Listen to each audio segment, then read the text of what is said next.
Article 26 of the ECOWAS Protocol on Good Governance and Democracy states that member states should ensure that they provide the basic human needs of their population, an article which Sierra Leone is a signatory to does not seem to be working in the country with discrimination and continued neglect for persons with disabilities, especially access to quality education, which is their fundamental right.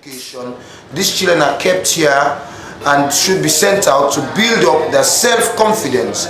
And I know that as long as I have the passion in helping them as a visual impaired teacher myself, I know the nation should know that we lack a lot of materials which we use for special needs education.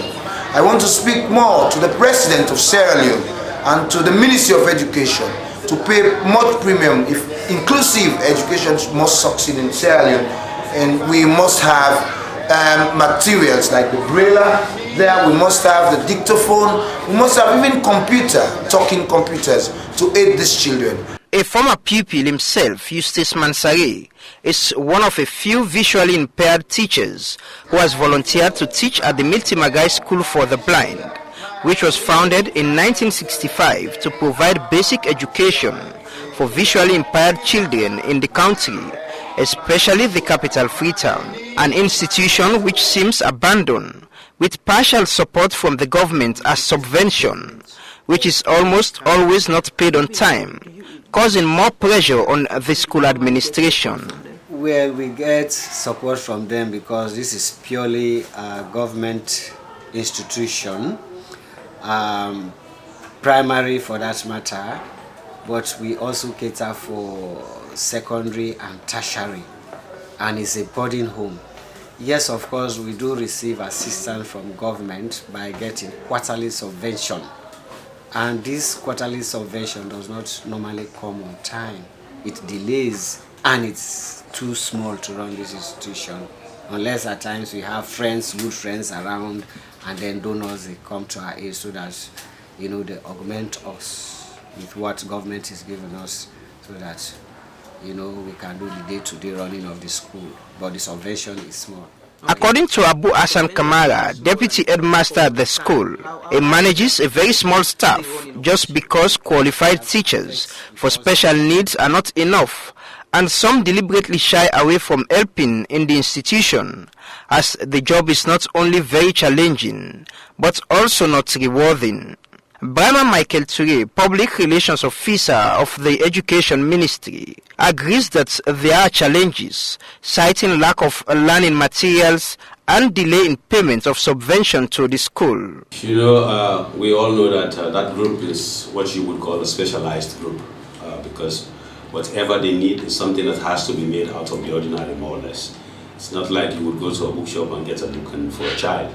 And for them, you would have special things like grade and other things that would actually help to capacitate their abilities to learn. And so those are things that you don't easily just purchase from a shop anywhere here. For the most part, you would have to order them from outside. So that is one.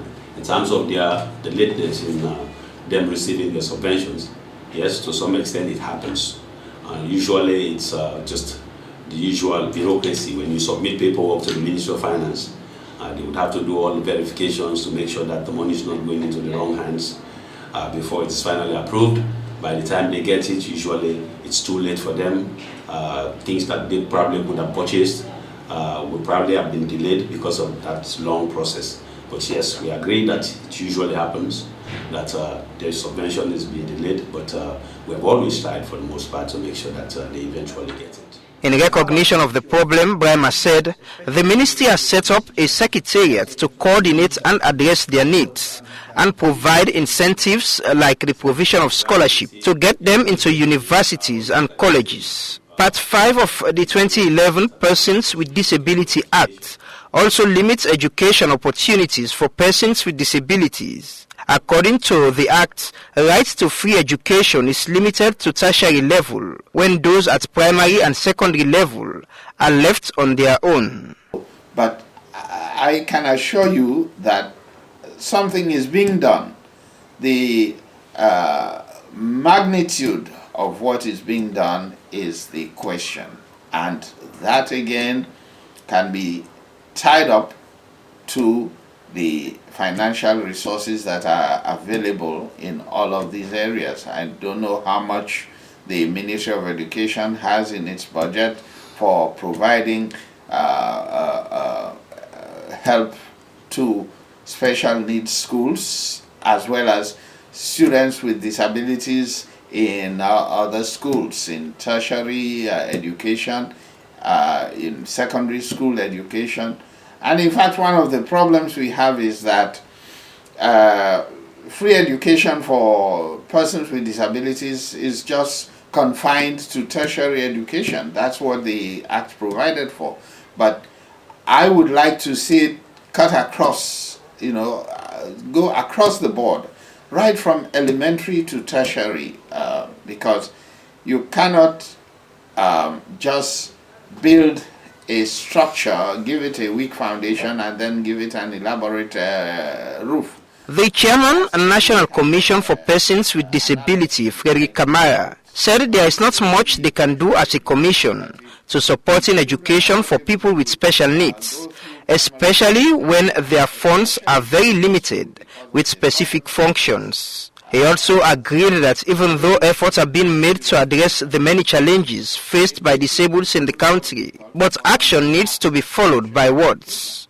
We as a commission don't have the resources to provide materials or equipment, but our role has been to ensure that students with disabilities gain access to educational opportunities at every level, from elementary right on to tertiary. And that means we work very closely with the Ministry of Education, Science and Technology in that area. In fact, we are a member of this committee that has been set up for inclusive education. And when we say that we want to ensure that students with disabilities gain access to education at every level, but when it comes to the question of providing equipment and other resources, we are not in a position. We hope that when we are able to set up the trust fund, the development fund that is provided for in the Act, the 2011 Act, we will be able to help in a small way in that area. Back at the Education Ministry, Sure, the public relations officer, believed that with more incentives and collaboration, they as a ministry are working hard to ensure that some of the problems are addressed, if not all. Well, it has always been a policy of the Ministry of Education that people with disabilities who gain admission to any institution of higher learning in this country would automatically get a scholarship. That it's in our policies. Some may not know that, and so they probably have not pursued that line. But it's there in our policies. If you get to any college and you get any admission from there, and you come down and apply to us, it's usually almost like automatic scholarship for them.